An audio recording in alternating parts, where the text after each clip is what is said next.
Today I'm reviewing the Joyhicare thermostat, and it's such a great tool for your little one, for yourself. It can measure in Fahrenheit and Celsius. After putting in the battery, you can now turn on the thermometer. Now the thermometer does different kind of scans, so you can put it on the forehead to get the forehead scan, and make sure you follow the instructions. You can also remove the cap and also test it in the hair to check the temperature.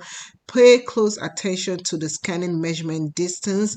This thermometer has three color display. You have the normal, which indicates green, and then you have the low, which indicates yellow, and that's the range. And then you also have the high temperature, which is orange color.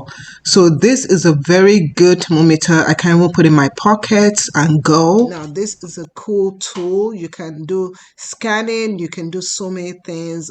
It gives you a good color display, very portable, and I'm really glad we got it.